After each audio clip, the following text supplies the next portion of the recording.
Okay, so we're here templating today. Right now, Brian's putting the glue activator on, and then we're gonna put the glue, and we're gonna put that in place. And when we're all done fabricating, this stuff is pretty cool. You get it, we got it from Stone Coat. It's very easy to cut. I use a scissor, and you can also score it with a utility knife. All right, so we got our deposit, we did our templating. Now it's off to Home Depot to pick up the materials.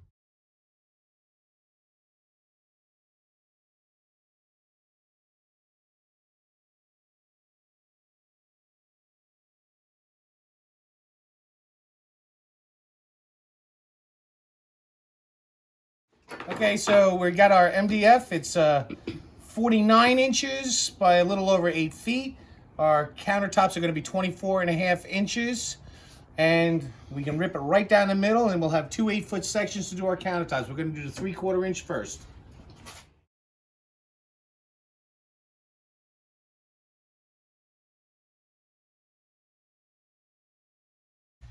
Okay, guys, so first of all, I want to let you know we used a Craig jig over here to do our cuts. We were able to rip the boards right in half to get to our 24.5 inches. Now, last job we did, which was our first job, we just did measurements. We went to go install the job.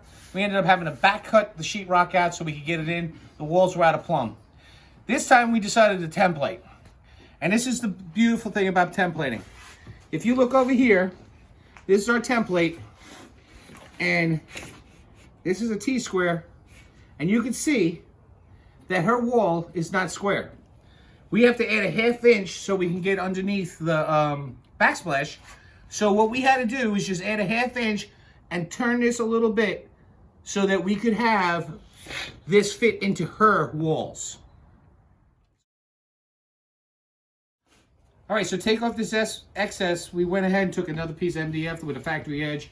We went and measured 4 inches so that we can have a nice straight edge to run and cut this back end off that we don't need. It's just a trim saw. I'm not overly concerned with how smooth it is. It's going to be up underneath the backsplash. So here we go.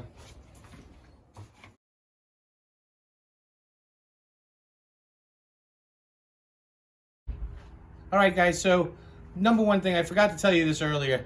When you're playing with MDF and you're cutting and stuff, it creates a lot of dust. Really bad for your lungs while we wear our respirators.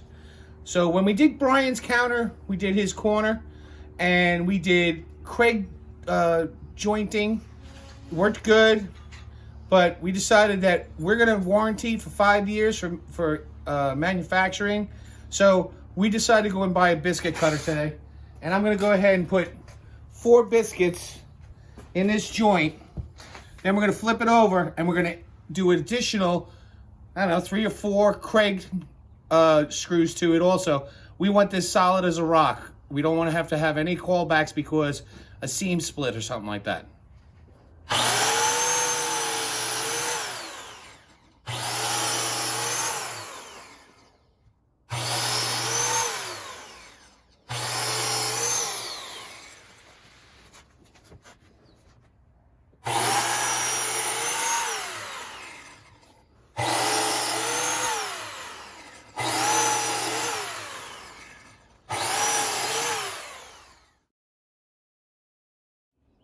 All right, so we're gonna do overkill here. We're not gonna have callbacks. We're not gonna have a bad joint. We have 1, 2, 3, 4 biscuits we're gonna put in. And 1, 2, 3, he got a little overzealous with another one. But we're gonna put 3 of the Craig screws in here. If this joint fails, I'll be surprised.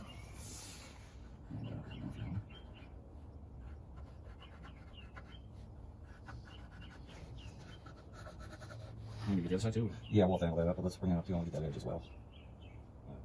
I heard that. You want to actually push it through? Yeah. Okay. Here, let's get it. Oh, careful, it's in there. I got it. There you go.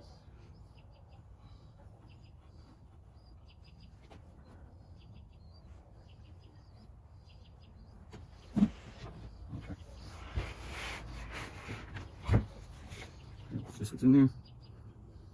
Let's use it. There. Okay. Right here. Back to you, Cliff. Yeah.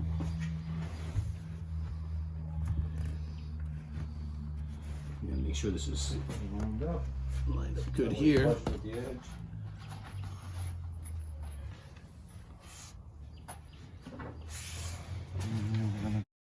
All right, so we got our biscuits in. We got a couple of Craigs in. We had one Craig trying to push up the board, so we just pulled the screw out. We're gonna put a solid piece that we cut. And right now, using some Tight Bond 2. And I'm gonna trowel this around. Probably put more than this on. What do you think, Brian? You want more than this? What's that? You want more than this? I think we should get a little more. I mean, It's not like it was too crazy on it. But the edges, I definitely want the edges. Want it easy down to the edges. That's the I think that gallon jug might be a better way to go. Well, we need that's the idea. I mean, we can try either or see what works best.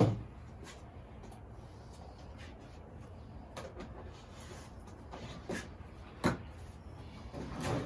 mean, this is good for the biscuits, but we're doing this giant stuff. Am I still doing audio? All right, so the main thing we're gonna do is make sure that we got a lot by our edges, because we want it to actually seep out.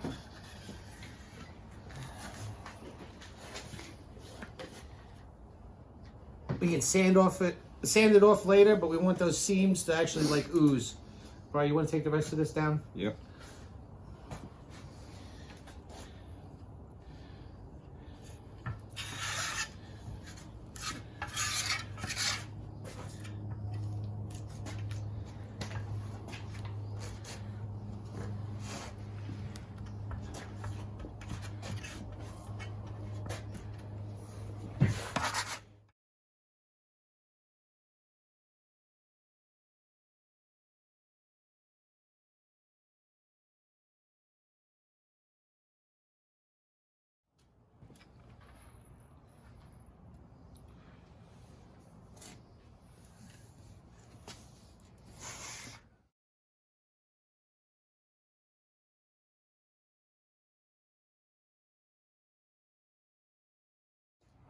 Okay, so this is stupid, silly overkill.